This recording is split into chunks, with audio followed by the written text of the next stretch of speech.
રાજકોટમાં ગત 25 મે 2024ના રોજ બનેલી ટીઆરપી ગેમ ઝોન અગ્નિકાંડની દુર્ઘટનામાં આશરે 28 જેટલા લોકોના કરુણ મોત થયા હતા, જેને લઈ કોંગ્રેસ દ્વારા બંધનું એલાન આપવામાં આવ્યું છે। ત્યારે ગઈકાલે રાત્રે મૃત્યુ પામેલા લોકોને આત્માને શાંતિ અને મુક્તિ મળે તે અર્થે કોચિંગ ક્લાસ ઓનર્સ એસોસિએશન દ્વારા જિલ્લા પંચાયત ચોક ખાતે કેન્ડલ માર્ચ યોજી શ્રદ્ધાંજલિ પાઠવવામાં આવી હતી, જે અંતર્ગત Rajkot coaching class owner association સાથે 300 થી વધુ ક્લાસીસના સંચાલકો ઉપરાંત શિક્ષકો અને વિદ્યાર્થીઓ બહોળી સંખ્યામાં જોડાયા હતા।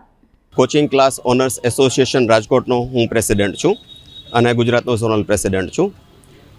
આજને આ 25 તારીખ એક્ઝેક્ટ 1 મહિનો થયો છે, જે ટીઆરપી ગેમ ઝોનમાં જે દુર્ઘટના બની છે એનો 1 મહિનો પૂર્ણ થયો છે। આપણે બધાએ દિવંગતો માટે, બધી પુણ્યાત્માઓ માટે આપણે પ્રાર્થના કરી છે। આજે પણ આપણે એ જ કરશું અને ભગવાન તેમના પરિવારજનોને પણ એક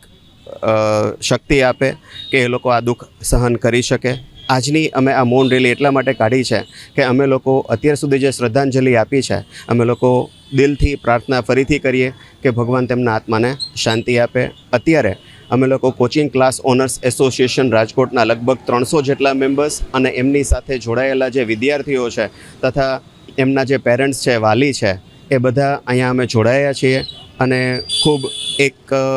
પવિત્ર વાતાવરણ અત્યારે ઊભું થયું છે કે જેની અંદર અમે લોકો પ્રાર્થના કરીએ છીએ કે આ બધા દિવંગતોના આત્માને શાંતિ મળે। જ્યારે 25 તારીખના રોજ 1 મહિનો પૂર્ણ થઈ રહ્યો છે, તો કોચિંગ ક્લાસ ઓનર્સ એસોસિએશનની કોર કમિટી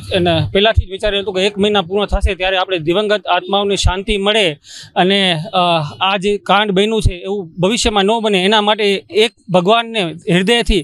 આપણે પ્રાર્થના કરશું અને એક મૌન રેલી દ્વારા એક પ્રતિક સ્વરૂપે કે આવી ઘટનાઓને આપણે સાવચેતીથી કેવી રીતે રોકી શકાય એના માટેની આ એક મૌન રેલીનું આયોજન કરેલું છે। અને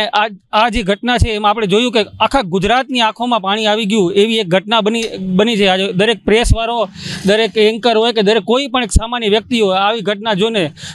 જ્યારે આખો ગુજરાત ધ્રુજી ગયો હોય તો આવી ઘટનાઓ બીજી વાર ન બને એવી ભગવાનને અને સમગ્ર સમાજને કે એવી ભૂલો ન થાય અને એના તંત્રને પણ એવી અપીલ છે કે આવી ઘટના ન બને એના માટે ખાસ કાળજી કરવા માટે, એક અવેરનેસ માટે અને અંતે આ બધા મૃત્યુ પામેલા લોકો જે છે એની દિવંગત આત્માઓને શાંતિ મળે એના માટેની આ એક મૌન રેલીનું આજે આયોજન કરેલું છે। લગભગ અને અમારા 300 થી વધારે ક્લાસીસ ઓનર્સ જોડાયેલા છે અને સ્ટુડન્ટ્સ અને વાલીઓ જોડાયેલા છે।